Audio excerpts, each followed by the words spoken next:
इस्लाम में सड़क पे नमाज़ पढ़ना सख्ती से मना है। क्यों मना है? क्योंकि सड़क जो होती है वो नापाक होती है और नापाक जगहों पे नमाज़ नहीं होती। अखिलेश क्या बोलते हैं कि आप सड़क पे नमाज़ पढ़िए, तो अखिलेश जी जो सड़क पर नमाज़ पढ़े वो इसलिए बोलते हैं ताकि सड़क पर पब्लिक उतरेगी, नमाज़ पढ़ेगी, उसमें कोई बवाल होगा, लाठीचार्ज होगी, तो हम कह सकेंगे देखिए मुसलमानों पर अत्याचार हो रहा है। सपा 2017 से तरस रही है उत्तर प्रदेश में वापसी के लिए, लेकिन उनकी वापसी नहीं हो पा रही है, तो वो बिलबिलाए हुए हैं, बेचैन हैं, उनको कुछ मिल नहीं रहा, तो वो हिंदू मुस्लिम कर रहे हैं। मुस्लिम को पिछले 60-70 सालों से इतना डरा के धमका के रखा था कांग्रेस ने कि अगर भारतीय जनता पार्टी सरकार आई तो तुमको खा जाएगी, भारतीय जनता पार्टी सरकार आई तो तुम्हें जेल बंद कर देगी। पहले मुस्लिम समाज पंचर बनाया करता था, गाड़ी का मिस्त्री हुआ करता था। आज आप देखिए उन्हीं के बच्चे IAS IPS बन रहे हैं। आपके चैनल के माध्यम से और चैलेंज भी कर रहा हूँ, कोई एक भी मुस्लिम मौलाना या उलेमा इस बात को नकार दे या साबित कर दे कि सड़क पर नमाज़ पढ़ना जायज़ है। मैं कह रहा हूँ नाजायज़ है सड़क पर नमाज़ पढ़ना। नमस्कार, मेरा नाम है श्रेया और आप देख रहे हैं न्यूज़ आर। 2017 के बाद उत्तर प्रदेश में योगी आदित्यनाथ की सत्ता है और इस सत्ता पे बहुत सारे धार्मिक उन्माद फैलाने का, धार्मिक हिंदू मुस्लिम की राजनीति करने के आरोप जब से ये सत्ता में आई है सरकार तब से लगते आए हैं। कुछ मुस्लिम पक्ष का ये कहना भी है कि उत्तर प्रदेश में रहने का मन नहीं करता है, लेकिन वहीं दूसरी तरफ ये सरकार कहती है कि ये कोई भी हिंदू मुस्लिम ध्रुवीकरण की राजनीति नहीं करती है। बुलडोजर एक्शंस की बात करें या फिर जो भी स्ट्रिक्ट एक्शंस होते हैं, ये जो गुनहगार है उसके खिलाफ लेती है, ना कि किसी एक पक्ष के खिलाफ लेती है। बाकी हमारे साथ असरार जी मौजूद है, चलिए इनसे बातचीत करते हैं, जानते हैं क्या एक्चुअल में ये जो सरकार है, जो योगी आदित्यनाथ की सरकार है, क्या सच में ये मुस्लिम विरोधी या फिर सबके लिए कार्य करती है। सर कैसे हैं आप? बढ़िया सर, जब से ये सरकार सत्ता में आई है, योगी आदित्यनाथ की सरकार, बहुत से मुस्लिम पक्ष के लोग भी उठ कर के ये बोलते हैं कि ये सरकार बहुत परेशान करती है हमें। बुलडोजर एक्शंस जब देखती है कि अगर मुस्लिम परिवार है, मुस्लिम अल्पसंख्यक हैं, तो बहुत तेज़ चलाती है। क्या सच में ये सरकार मुस्लिम विरोधी है? बिल्कुल गलत बात है ये, और जो लोग ऐसा कहते हैं वो दो प्रकार के व्यक्ति हैं मुस्लिम। एक वो जो विपक्षी कार्यकर्ता हैं, जैसे कि समाजवादी पार्टी की कार्यकर्ता, कांग्रेस के कार्यकर्ता, वो इस बात का बोलते रहते हैं कि ये प्रताड़ना कर रही पार्टी भारतीय जनता पार्टी। और दूसरे वो लोग जो अपराधी प्रवृत्ति के मुस्लिम हैं, ये वो बोलते हैं, क्योंकि भारतीय जनता पार्टी ने कभी किसी में भी भेदभाव नहीं किया। आपको एक उदाहरण देता हूँ, सरकार की जितनी योजनाएं चल रही हैं, चाहे वो आयुष्मान योजना हो, चाहे आवास योजना हो, जितनी योजनाएं चल रही हैं, वो सारी योजनाएं जो चलती हैं, चाहे वो दिल्ली से चल रही हो मोदी जी के नेतृत्व में, और चाहे उत्तर प्रदेश में चल रही हो योगी जी के नेतृत्व में, उसमें कोई भेदभाव नहीं, कोई फ़र्क नहीं। सारी योजनाओं का लाभ तो सारे धर्म के लोग ले रहे हैं, सारी जाति के लोग ले रहे हैं। तो अगर भेदभाव होता तो इसमें ही पक्षपात होता, इसमें तो कोई पक्षपात नहीं है। अब बात आती है बुलडोज़र चलाने की। बुलडोज़र उन्हीं के मकानों पे और उन्हीं के आशियानों में चल रहा है जो अपराधी प्रवृत्ति के हैं। कोई एक ऐसा मिसाल मुझे बता दे, एक नमूना बता दे कोई भी व्यक्ति, मैं सारी पार्टियों को चैलेंज करता हूँ, जो किसी एक बेकसूर, एक नॉर्मल मुस्लिम समाज के बंदे पर चला हो बुलडोज़र, आवाज़ पे उसके ढूंढने में नहीं मिलेगा कहीं। 2014 में जब हम दिल्ली में भारतीय जनता पार्टी सरकार बनी मोदी जी के नेतृत्व में, और कांग्रेस का सफाया हुआ पूरी तरीके से, और उसके बाद 14 से बाद फिर 19 में इलेक्शन हुआ, उस वक्त भी प्रचंड बहुमत से सरकार बनी। 19 के बाद 24 में चुनाव हुआ, फिर सरकार बनी। तो विपक्षी दल एकदम बौखला गया है कि अब जैसे कांग्रेस का ग्राफ पूरे हिंदुस्तान से लगभग गायब हो गया, कुछ ही जगह रह गया कांग्रेस। सपा 2017 से तरस रही है उत्तर प्रदेश में वापसी के लिए, लेकिन उनकी वापसी नहीं हो पा रही है, तो वो बिलबिलाए हुए हैं, बेचैन हैं, उनको कुछ मिल नहीं रहा, तो वो हिंदू मुस्लिम कर रहे हैं और आरोप लगाते हैं भारतीय जनता पार्टी पे। भारतीय जनता पार्टी का तो नारा ही है सबका साथ, सबका विकास, सबका विश्वास, और उसी को लेकर चल रही है। तो ये तो फिजूल की बातें हैं, ऐसा कुछ नहीं है। हम ग्राउंड पे जब उतरते हैं और बहुत से मुस्लिम लोगों से हमारी बातचीत भी होती है, कभी कभी कुछ मुस्लिम ऐसे भी आते हैं जो बहुत कतराते हैं बोलने से, बोलते हैं कि अगर मैं कुछ बोल रहा हूँ, अगर कुछ मतलब अपशब्द निकल गया तो हमारे घर पे बुलडोज़र चल जाएगा। तो आखिरकार ये किस प्रकार का डर है? क्या सच में प्रताड़ना झेलनी पड़ रही है या फिर ये बस एक खुद से क्रिएट किया हुआ डर है? देखिए, जैसा कि मैंने आपसे भी कहा कि कोई भी एक व्यक्ति सामने आ जाए जो ऐसा हो कि उसने कुछ बोला हो और बोलने से उसका बुलडोज़र चल गया हो, और मैं दर्जनों लोग ऐसे दिखा दूंगा, वो उसमें मुस्लिम भी हैं, उसमें हिंदू भी हैं, जो अपराधी थे और उनके आशियानों पे बुलडोज़र चला। क्यों चला? क्योंकि उन्होंने गरीबों का हक मारा, उन्होंने गरीबों को प्रताड़ित किया, उन्होंने गरीबों को परेशान किया, हत्याएं की, बलात्कार किया, अगवा किया लोगों को, तो ऐसे लोगों के आशियानों पे बढ़ते चला है, ना कि किसी गरीब मुसलमान के आशियाने पे। कोई भी एक आप देख ले, कहीं नहीं मिलेगा आपको। ये आपने जो कहा कि मुस्लिम बोलता नहीं है, हाँ ये बात सच है कि मुस्लिम को पिछले 60-70 सालों से इतना डरा के धमका के रखा था कांग्रेस ने कि अगर भारतीय जनता पार्टी सरकार आई तो तुमको खा जाएगी, भारतीय जनता पार्टी सरकार आई तो तुम्हें जेल बंद कर देगी। 2014 में जब भारतीय जनता पार्टी सरकार आई, उसके बाद से आप देखें मुस्लिमों का विकास दिन प्रतिदिन होता जा रहा है। पहले मुस्लिम समाज पंचर बनाया करता था, गाड़ी का मिस्त्री हुआ करता था। आज आप देखिए उन्हीं के बच्चे IAS IPS बन रहे हैं, लॉयर बन रहे हैं, डॉक्टर बन रहे हैं। नीट में देखिए कितने अच्छे बच्चे निकल के आते हैं। तो ये चीज़ें विपक्षी दलों को हजम नहीं हो रही हैं। उनको लगता है कि अगर मुसलमान पढ़ लिख गया तो हमको वोट नहीं देगा, और वही हो रहा है। अभी आपने बंगाल चुनाव देखा होगा, बंगाल में भारतीय जनता पार्टी की प्रचंड जीत हुई, जबकि वहाँ पे मेरा मानना है कि मुस्लिम समाज कम से कम 40% है। अब बिना 40% की मदद से सरकार तो बन नहीं सकती। ममता बनर्जी अपनी सीटें हार गई। ममता बनर्जी जिनको कहा जाता है मुसलमानों का मसीहा, उनको हरा दिया मुसलमानों ने और भाजपा को जिताया है। क्यों? क्योंकि बंगाल के निवासियों ने देखा कि संपूर्ण भारत का विकास हो रहा है वहाँ के मुसलमानों का, और विकास किसी का नहीं हो रहा है, तो बंगाल के मुसलमानों का विकास नहीं हो रहा था। इसलिए बंगाल के मुसलमानों ने एकजुट होकर के वोट दिया भारतीय जनता पार्टी को। भी लगे कि जो जीत हुई है, प्रचंड जीत, ये कहीं ना कहीं वोट चोरी, वोट कटौती का नतीजा है, SIR का नतीजा है। जो मुस्लिम बाहुल्य इलाके थे वहाँ पर बहुत पुरजोर तरीके से वोट काटे गए हैं। देखिए ये आरोप है, जब विपक्षी पार्टियाँ, मैं एक मिसाल दूँ, 24 के चुनाव में जब लोकसभा चुनाव हुआ, उत्तर प्रदेश में भारतीय जनता पार्टी की सीटें बहुत कम हो गई। क्या उस समय सेटिंग नहीं हुई थी? क्या भाजपा जब जीतती है तब सेटिंग होती है, जब हारती है सेटिंग नहीं होती है? और जब ये विपक्षी पार्टियाँ जीतती हैं उनकी सेटिंग नहीं होती है? तो ये मनगढ़ंत बातें हैं। चुनाव पूरे भारतवर्ष में निष्पक्ष होता है। चुनाव आयोग एक बहुत सम्मानजनक प्रतिष्ठित संस्था है जो कि चुनाव बहुत ईमानदारी से कराती है। इस तरह के आरोप लगाने वालों को शर्म आनी चाहिए। जब जीतते हैं उस वक्त ये नहीं कहते कि मशीन सेट थी या किसी वजह से हम जीत गए हैं, उस वक्त तो कहते हैं हमारे ये काम है, हमारा वो काम है। और जब भारतीय जनता पार्टी जीतती है तो वोटिंग मशीन जो है EVM वो हैक हो जाती है। ये दोगलापन है, और ये दोगलापन ही इनको सत्ता में वापस नहीं आने दे रहा है। आपने सत्ता की बात की, तो अगर कहीं किसी मुस्लिम से हमारी बातचीत हुई तो उनका कहना है कि वो समाजवादी को अपनी पार्टी मान सकते हैं, कांग्रेस को भी अपनी पार्टी मान सकते हैं, लेकिन BJP को अपनी पार्टी नहीं कहते। आखिरकार किस प्रकार का डर है? क्या समाजवादी और कांग्रेस ने कुछ ऐसा किया है कि मुस्लिम उनके खिलाफ नहीं जा पाते हैं और BJP के इतने खिलाफ रहते हैं? देखिए जो लोग ये कहते हैं, मेरा ये मानना है कि वो एक आम मुसलमान नहीं कहता। जो भी है वो सपा के कार्यकर्ता हैं, कांग्रेस के कार्यकर्ता हैं जो इस तरह की बातें करते हैं, क्योंकि वही लोग दौड़ करके कैमरे के सामने आते हैं। आम मुसलमान कैमरे थोड़ा दूर जाता है, और ये कार्यकर्ता जो होते हैं विपक्षी पार्टियों के, कैमरे के सामने आते हैं, आ करके ऐसी सी बातें बोलते हैं कि मुसलमानों को सताया जा रहा है, मुसलमानों को परेशान किया जा रहा है, जबकि ऐसा कुछ नहीं है। आप देख रहे हैं उत्तर प्रदेश के मुसलमान खुश है। 2017 से योगी जी की सरकार है, भारतीय जनता पार्टी की सरकार है, तो मुसलमान बहुत खुशहाल है और मुसलमान तरक्की कर रहा है अपने कारोबार में, पढ़ाई लिखाई में, हर चीज़ में आगे बढ़ रहा है। तो ये तो कोई सवाल ही नहीं उठता कि मुसलमान यहाँ का परेशान है। मुसलमान आगे और भी तरक्की करेगा, क्योंकि जो योजनाएं चल रही हैं तो वो मुसलमानों को भी ध्यान रख के चलाई जा रही है। जैसे कि मोदी जी का एक नारा था, एक हाथ में लैपटॉप एक हाथ में कुरान। उनका मकसद ये था कि लैपटॉप से आप दुनियावी पढ़ाई करिए, साइंटिस्ट बनिए, CA बनिए, और जो है डॉक्टर्स बनिए, और कुरान से आप अपना धर्म को पकड़े रहिए, अपने धर्म को मत छोड़िए। अभी आपने देखा होगा नमाज पे बड़ा बवाल हुआ कि योगी जी ने कहा कि नमाज नहीं पढ़ना है रोड पे, लेकिन मैंने उस वक्त भी कहा था लोगों से कि योगी जी हमारे एक बहुत विद्वान व्यक्ति हैं, क्योंकि वो एक सन्यासी हैं, एक धार्मिक प्रवृत्ति के व्यक्ति हैं, साधु संत हैं। और जो धार्मिक प्रवृत्ति के व्यक्ति होता है, जो सन्यासी होता है, उसको अपने धर्म के अलावा दूसरे धर्म के बारे में जानकारी होती है। इस्लाम में सड़क पे नमाज पढ़ना सख्ती से मना है। क्यों मना है? क्योंकि सड़क जो होती है वो नापाक होती है, और नापाक जगहों पे नमाज नहीं होती। योगी जी ने कहा, और देखिए मुसलमानों ने माना, आपने देखा कहीं पर भी उत्तर प्रदेश के अंदर सड़क पर नमाज नहीं हुई है। नमाजें जो हुई मस्जिदों के अंदर हुई है। अब पहले आपके ये बोलते थे, अखिलेश क्या बोलते हैं कि आप सड़क पर नमाज पढ़िए। तो अखिलेश जी जो सड़क पर नमाज़ पढ़े वो इसलिए बोलते हैं ताकि सड़क पर पब्लिक उतरेगी, नमाज़ पढ़ेगी, उसमें कोई बवाल होगा, लाठीचार्ज होगी, तो हम कह सकेंगे देखिए मुसलमानों पर अत्याचार हो रहा है। ये पूरी साजिश है, पॉलिटिकल साजिश उनकी है अखिलेश की, जिस पर वो कामयाब नहीं हो पाए। मुसलमानों ने मुंह तोड़ जवाब दिया, और आगे भी मुसलमान उत्तर प्रदेश का भारतीय जनता पार्टी के साथ और योगी जी के साथ खड़ा हुआ है। ये जो बात मुसलमानों ने मानी है सड़कों पे नमाज ना पढ़ने की और बकरा वगैरह सड़कों पे ना काटने, खुले में ना काटने की, क्या ये योगी का डर है? क्या कोई प्रशासनिक डर है, या फिर सच में दिल से मानी गई ये बात है? देखिए जब किसी व्यक्ति को आप कोई चीज़ ढील दे देंगे, चाहे वो किसी धर्म का हो, तो उसका वो नाजायज़ फ़ायदा उठाता है।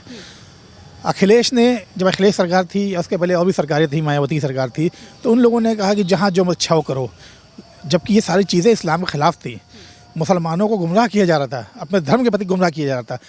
उसके बाद योगी जी की सरकार जब से आई है तो उन्होंने बताया कि आपको क्या करना है, क्या नहीं करना। और मैं एक मुस्लिम हूँ और मुझे मुस्लिम चीज़ों का ज्ञान है। मैं कह सकता हूँ 100% गारंटी से आपके चैनल के माध्यम से, और चैलेंज भी कर रहा हूँ, कोई एक भी मुस्लिम मौलाना या उलेमा इस बात को नकार दे या साबित कर दे कि सड़क पर नमाज़ पढ़ना जायज़ है। मैं कह रहा हूँ नाजायज़ है सड़क पर नमाज़ पढ़ना, क्योंकि नमाज जो होती है वो मस्जिद में होती है, मस्जिद पाक जगह होती है। और नमाज की कंडीशन होती है कि जहाँ नमाज आप पढ़ रहे हैं वो हलाल जगह हो। हलाल मीन्स आपकी मेहनत की कमाई की हो, वक्फ की हुई हो। सड़क जो है वो पब्लिकली है, पब्लिकली जगह पे आप नमाज नहीं पढ़ सकते या आप कुर्बानी नहीं दे सकते, क्योंकि वो मना है, किसी भी तकलीफ़ नहीं पहुंचना चाहिए। इस्लाम कहता है किसी भी तकलीफ़ नहीं पहुंचे, वो काम करिए आप। सर, आपने अखिलेश यादव की भी सरकार देखी है और आपकी इतनी उम्र है कि आपने उससे पहले की भी सरकारें देखी होंगी। कांग्रेस के बारे में भी आप जानते हैं और इस समय बीजेपी की सरकार है। आपको क्या लगता है, अगर कुछ एक चीज़ बदलना हो कि मतलब अगर मुसलमान कहे कि जो पहले जो प्रताड़नाएं हुई और अब नहीं हो रही हैं, कौन सी ऐसी जो कांग्रेस सरकार में बहुत प्रताड़ित हुआ मुसलमान, या फिर बहुत अच्छी चीज़ें हुई जो आपको बदलना चाहते हैं आप? देखिए, कांग्रेस सरकार में मुस्लिमों के लिए अच्छा कुछ हुआ ही नहीं है। मुस्लिमों को दबा के रखा गया, मुस्लिमों को पढ़ने नहीं दिया गया, मुस्लिमों को जब चाहा वहाँ मार दिया गया। मैंने उस समय तो शायद मैं बहुत छोटा रहा होगा, मैं सुनता था कि मुजफ्फरनगर या मुरादाबाद की कहानी, में ध्यान नहीं आ रहा कहाँ गया, कि ईद का दिन था और मुजफ्फरनगर नहीं, मुरादाबाद था। मुजफ्फरनगर तो बाभी हुआ है, मुरादाबाद की मैं बात कर रहा हूँ। मुरादाबाद में ईद का दिन था, ईदगाह में लोग नमाज़ पढ़ने इकट्ठा हुए थे, तो वहाँ पे साजिशन एक पिग को छोड़ दिया गया था। ये कांग्रेस के नेताओं की चाल थी, और जब छोड़ दिया गया उससे बवाल हुआ, तो कांग्रेस की सरकार थी उत्तर प्रदेश में, उसने गोली चला दी और सैकड़ों मुसलमान मार दिए गए। और मैं अल्पसंख्यक समाज से दूसरे समुदाय की बात करूँ, आप सिखों को देख लीजिए, सिख दंगा हुआ, उसके बाद किस तरह सिखों को मारा गया, लाखों की तादाद में मारा गया।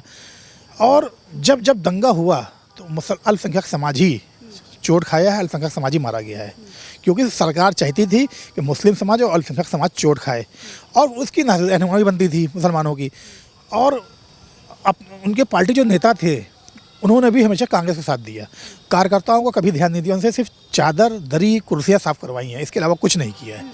आज भारतीय जनता पार्टी सरकार जब से आई है, समान अधिकार दे रही है, बराबर का हक दे रही है, किसी भी कार्यकर्ता में कोई भेदभाव नहीं है। ये नहीं कि अपनी जाति को आगे बढ़ा रही है, मुस्लिमों को पीछे कर रही है। सबका साथ, सबका विकास, सबका विश्वास का नारा जो था उसी में चल रही है और उसी में चलती भी रहेगी। क्या लगता है मुसलमानों का जो सम्मान है अब जाकर के मिला है भारतीय जनता पार्टी की सरकार में? बिल्कुल सही कहा आपने, पहले ये सम्मान नहीं मिलता था क्योंकि मुसलमानों को यूज़ किया जाता था। आज मुसलमानों को पूरा सम्मान मिल रहा है। मैंने कहा ना, मुसलमान पढ़ लिख रहा है, मुसलमान तरक्की कर रहा है, इससे बड़ा सम्मान क्या होगा?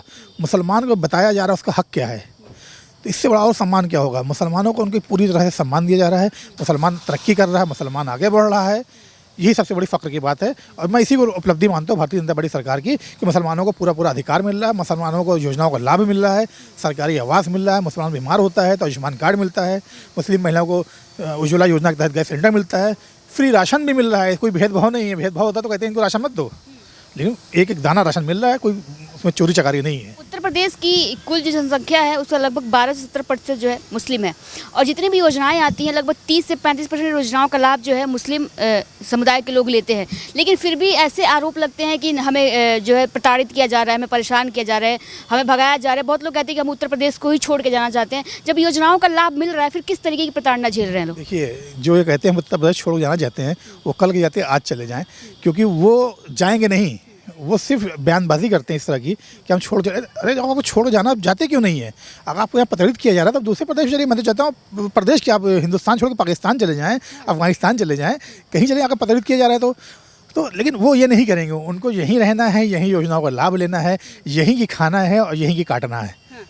एक मौलाना है, उनका ये कहना है कि अगर उपद्रव होगा तो जिहाद करेंगे। जिहाद आपके हिसाब से जिहाद क्या है और जिहाद कितना हद तक ठीक है? पहले तो उस मौलाना से पूछिए जिहाद का अर्थ क्या है। जिहाद का मतलब होता है बुराई को मिटाना।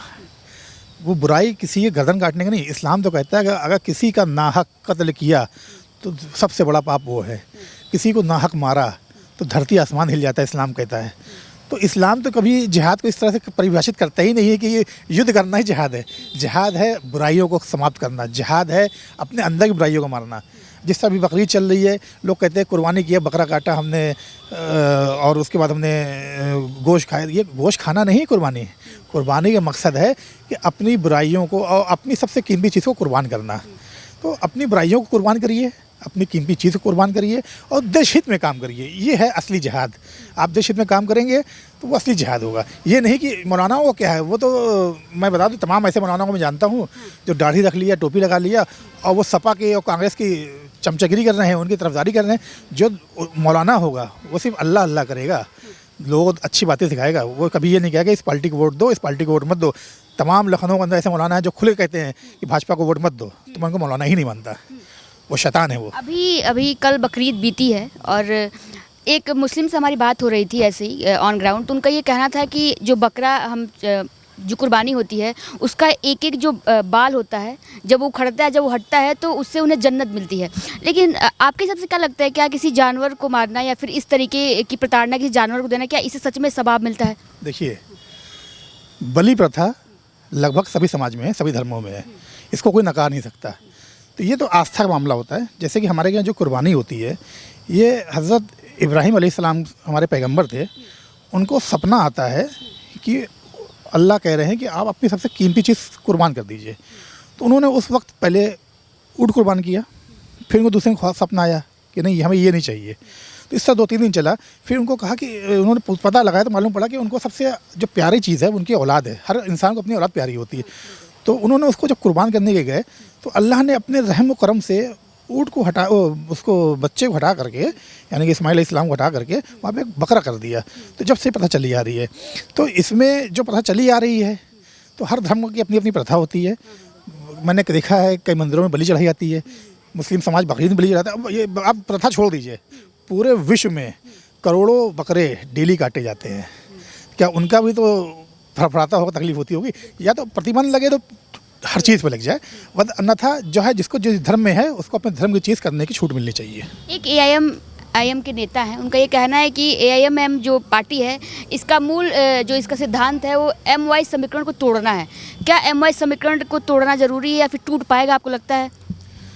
देखिए, MY समीकरण जो सपा के ये बात है कि मुस्लिम यादव, तो मैं आपको बता दूं मुस्लिम तो टूट चुका है अखिलेश से, टूट चुका अखिलेश से, और काफ़ी हद तक वो भाजपा की तरफ मुखातिब हुआ है और भाजपा को पसंद कर रहा है, क्योंकि भाजपा से उसको फ़ायदा है।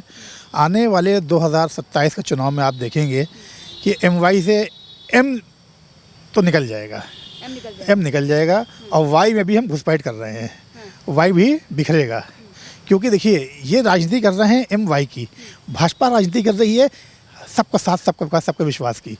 तो जो सबके साथ है उसी का विकास है, और जब विकास होगा तो विश्वास अपने आप आएगा, और विश्वास आएगा 2027 में सभी धर्म जाति के लोग भारतीय जनता पार्टी को वोट देंगे।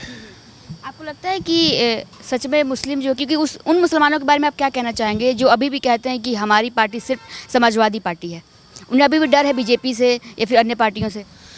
देखिए, मुसलमान, मैंने बताया ना, मुसलमान थोड़ा पढ़ाई लिखाई में पिछड़ा हुआ था। अब धीरे उसका समझ में आ रहा है कि उसके बच्चा जो पढ़ रहा है, जो डॉक्टर बन रहा है, तो वो किसकी वजह से बना? उसको स्कॉलरशिप मिली, किसने दिया? उसको अच्छी शिक्षा जो मिल रही है वो किसने दिया? तो उसको जब लगा कि भारतीय जनता पार्टी हमारे साथ है, हमको रहने की छत दे रही है, हमको खाने का राशन दे रही है, हमको इलाज के लिए आयुष्मान कार्ड दे रही है, हमको गैस सिलेंडर दे रही है, तो मुस्लिम समाज अब धीरे धीरे सुधर रहा है। थोड़ा समय लगता है, लेकिन आप देखेंगे 29 आते आते, जब 29 में लोकसभा चुनाव होगा, मुसलमान 80% भाजपा तरफ आ चुका होगा। कोई एक गलती हमें बताइए जो कि पिछले 70 सालों में मुसलमान के खिलाफ हुई है और मुसलमान चाहते हैं कि वो गलती नहीं होनी चाहिए थी। मुसलमान को पढ़ने नहीं दिया गया, मुसलमान को पढ़ने नहीं दिया गया, इसी वजह से मुसलमान बढ़ नहीं पाया। मुसलमानों को शिक्षा पर ध्यान नहीं दिया गया। अल्पसंख्यक मंत्रालय का बजट बहुत कम रहा, और आज की डेट में अल्पसंख्यक मंत्रालय का बजट बहुत अच्छा है, उसका फ़ायदा मिल रहा है कश्मीर से कन्याकुमारी तक। और आने वाले वक्त में और योजनाएं बनाएगी मोदी सरकार, जिसका लाभ मुसलमानों को मिलेगा, और मुसलमानों को इसका लाभ मिलता रहेगा, आगे भी आप देखिएगा। क्या सबका साथ सबका विकास जो ये नीति है, क्या इसमें मुस्लिम अल्पसंख्यक आते हैं? और क्या सच में एक्चुअल में विकास धरातल पे हो रहा है? बिल्कुल हो रहा है। विकास तो पूरे उत्तर प्रदेश का हुआ है। मैं किसी धर्म जाति की बात नहीं करूँ। आप अगर देखें तो इंफ्रास्ट्रक्चर में आप देखें, एक्सप्रेस वे देख लीजिए आप, कितने बढ़िया बढ़िया एक्सप्रेस वे आ गए कि मुझे ऐसा लगता है इससे इतना अच्छा एक्सप्रेस वे तो बाकी जगहों स्टेट में नहीं जितना अच्छा एक्सप्रेस वे यहाँ पर है। पूर्वांचल एक्सप्रेस वे देख लीजिए आप आगरा आप क्या बोलते हैं बुंदेलखंड एक्सप्रेस वे देख लीजिए, गंगा एक्सप्रेस वे देख लीजिए, अब ये लखनऊ कानपुर एक्सप्रेस वे चालू होने जा रहा है। आप देख लीजिए तमाम एक्सप्रेस वे बंद और बंद भी रहे एक्सप्रेस वे। मेट्रो देखिए कितनी तेज़ी से जाल फैल रहा है मेट्रो का। अखिलेश जी तो सिर्फ एक जगह छोड़ गए थे, लखनऊ में आधा अधूरा, जल चुनाव आने आधा जल्दी जल्दी चालू कर चले गए थे। उसको पूरी तरह से कामयाब बनाया भारतीय जनता पार्टी सरकार ने और शहरों में चालू कराया। तो योजनाएं तो हमारी कामयाब हैं और आगे और भी योजनाएं बनेंगी प्रदेशवासियों के हित में, वो भी कामयाब होंगी। क्या 27 के इलेक्शन में मुस्लिम वर्ग दर्री बिछाना छोड़ करके सबका साथ सबका विकास में जुड़ेगा? दरी बिछाना तो 2017 और 2014-2017 के बाद से छूट गया। जब भाजपा की सरकार बनी देश में तो मोदी जी ने जब नारा दिया ना, एक हाथ में कुरान एक हाथ में लैपटॉप, उसके बाद से जनता जागरूक, मुस्लिम जनता जागरूक हुई। और 17 में जब यूपी में आई सरकार तो आप देखेंगे 17 के बाद से मुसलमानों को वोट परसेंटेज भाजपा की तरफ काफ़ी अच्छा गया। ऐसा नहीं कि पहले शून्य होता था। अब आप देखेंगे, अभी लास्ट चुनाव भी देखेंगे तो मुसलमानों ने अच्छी खासी तादाद में भाजपा को वोट दिया है। तो ये और बढ़ता जाएगा। मुसलमान जागृत हो चुका है, मुसलमान जाग चुका है, मुसलमान समझ चुका है कि हमारा हितैषी कौन है और कौन हमारा फ़ायदा चाहता है, कौन नुकसान चाहता है। अखिलेश एक्सपोज हो चुके हैं, अब उनको मुसलमान धीरे धीरे नज़रअंदाज करना शुरू कर चुका है।